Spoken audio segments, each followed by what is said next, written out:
Broadway, opera houses, comedy clubs, concert halls. For centuries, these have been sanctuaries where magic is created in real time, places where artists pour their souls out to audiences, hanging on every breath.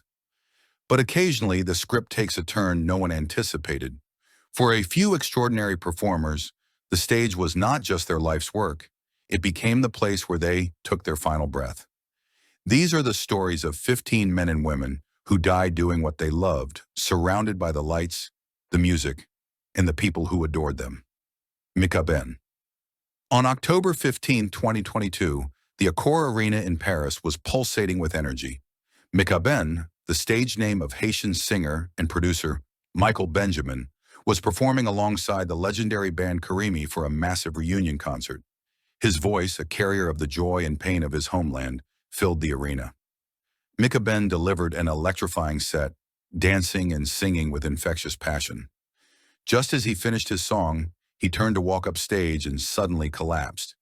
The music stopped abruptly.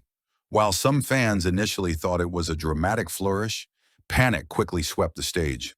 Despite the immediate rush of paramedics, Mika Ben had suffered a fatal cardiac arrest at just 41 years old.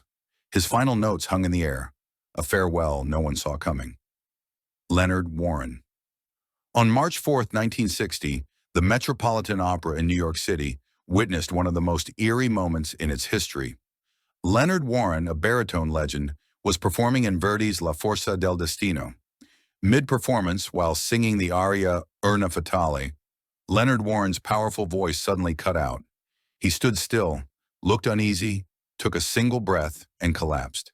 The curtain fell rapidly, but the whispers in the audience soon turned to shock. Leonard Warren had suffered a massive stroke and died instantly. It was the first time in the Mets' history that a performance was terminated because the leading man had died on stage. Richard Versal.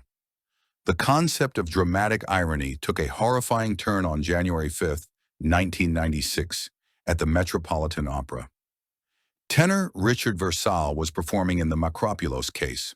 Perched on a ladder high above the stage, Richard Versal delivered the line, "You can only live so long." Seconds later, he fell forward, tumbling into the stage machinery below. The audience gasped, unsure if the fall was a scripted stunt. It was not. Richard Versal had suffered a fatal heart attack. The chilling synchronicity between his final spoken words and his sudden death remains one of the most haunting moments in opera history. Incognito. On April 11, 2019, the Lone Wolf Comedy Club in Bicester was roaring with laughter. Incognito, a veteran of the British stand-up circuit, was in top form, delivering his signature mix of biting wit and chaotic energy. During his set, Incognito joked about having a stroke, quipping to the crowd, "Imagine dying right in front of you lot." The audience howled, assuming it was a bit. Moments later, he sat on a stool, slumped over, and didn't move. The crowd chuckled, waiting for the punchline. But as the silence stretched, the reality set in. Incognito had suffered a massive heart attack, dying exactly as he lived, on stage with a joke still hanging in the air. Giuseppe Sinopoli. On April 20, 2001, the Deutsche Oper Berlin was the setting for a performance of Aida, led by the world-renowned conductor Giuseppe Sinopoli. A man of deep intellect and passion, he was at the height of his powers. As the opera reached a sweeping climax, Giuseppe Sinopoli began to falter. He collapsed at the podium in full view of the orchestra, the cast, and the audience. He had suffered a massive heart attack at the age of 54. He left this world mid-phrase and mid-passion, surrounded by the music to which he had dedicated his life. Costa Titch. On March 11, 2023, the Ultra South Africa Music Festival in Johannesburg was shaking with Bess.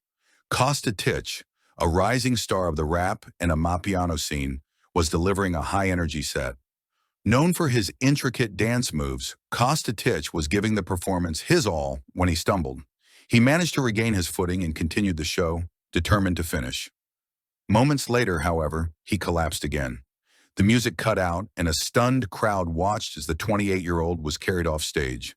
He had suffered a seizure and passed away, dying in the spotlight while performing for the fans who adored him. Nick Menza. On May 21st, 2016, the atmosphere at the Baked Potato Jazz Club in Los Angeles was intimate and electric. Nick Menza, the former drummer for the thrash metal titans Megadeth, was behind the kit with his band OHM.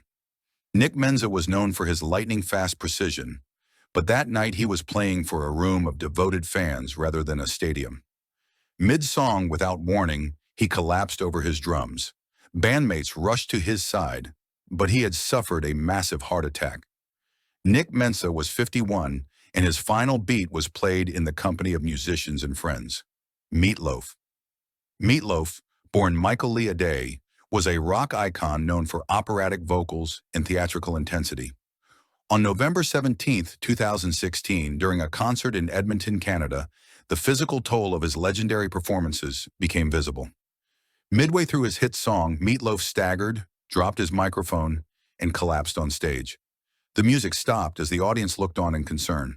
While this specific incident was a collapse due to severe dehydration rather than his final death, which occurred years later, it remains a stark reminder of a man who gave every ounce of his physical being to the stage, silenced only when his body could give no more. Irma Bule. On April 3, 2016, in West Java, Indonesia, the dangdut singer Irma Bule was performing a show that included her trademark gimmick, live snakes. Singing and dancing with a king cobra draped over her, Irma Bule accidentally stepped on the snake's tail. The cobra struck, biting her leg. Incredibly, she refused an antidote and continued to perform for another 45 minutes. Eventually, the venom took hold, and she collapsed on stage, never to wake up. Her death was a tragic testament to a performer's dedication to the show, regardless of the cost. Mango. On December 7, 2014, Italian singer-songwriter Mango was performing at a charity concert in Policoro. As he began playing the opening chords of his hit song, Oro, he stopped. Raising an arm to the crowd, Mango quietly said, "Scusami," excuse me. Moments later, he collapsed. The politeness of his final word made the tragedy even more poignant. He had suffered a fatal heart attack, dying at the age of 60 in the middle of the song that had defined his career. Tiny Tim. Tiny Tim was a cultural phenomenon, known for his ukulele and falsetto voice. On November 30, 1996, despite having suffered a heart attack just months prior, he insisted on performing at a gala in Minneapolis. Tiny Tim was singing his signature, "Tiptoe Through the Tulips," when he suddenly faltered. He collapsed on stage and was later pronounced dead from cardiac arrest. His final bow was taken mid-melody, a heartbreaking end for a performer who lived to entertain. Johnny Hines. In the 1930s, vaudeville comedian Johnny Hines was a master of physical comedy. One night, mid-routine, he performed an exaggerated stumble that sent the audience into fits of laughter. The crowd assumed it was a brilliant bit of slapstick. However, when Johnny Hines didn't rise, the laughter slowly faded into confusion. He had suffered a fatal heart attack. The audience realized too late that the applause they had offered was for a tragedy, not a joke. Leslie Harvey. On May 3, 1972, in Glasgow, Scotland, Leslie Harvey, guitarist for Stone the Crows, was performing live. In a horrific accident, he touched a microphone that was not properly grounded. Leslie Harvey was electrocuted instantly in front of the crowd. The audience, confused by the sudden commotion, watched as bandmates tried desperately to help. It was a brutal reminder of the physical dangers lurking amidst the glamour of rock and roll. Simon Barrere. In 1951, virtuoso pianist Simon Barrere was performing Grieg's Piano Concerto at Carnegie Hall. Known for his speed and precision, his fingers suddenly froze over the keys. The orchestra hesitated, unsure if this was an artistic pause. Simon Barrere then slumped forward, having suffered a cerebral hemorrhage. He died before the audience's eyes, his final chord left hanging in the air, incomplete forever. Hilda Baker. British comedian Hilda Baker had been battling health issues for years when she made a stage appearance in the early 1980s. During a sketch, she lost her balance and collapsed. The audience, familiar with her comedic style, believed it was part of the act and laughed. It was not. Hilda Baker was rushed off stage and died shortly after. It was an end as Bittersweet as her comedy was sharp, a final moment where the line between performance and reality blurred tragically.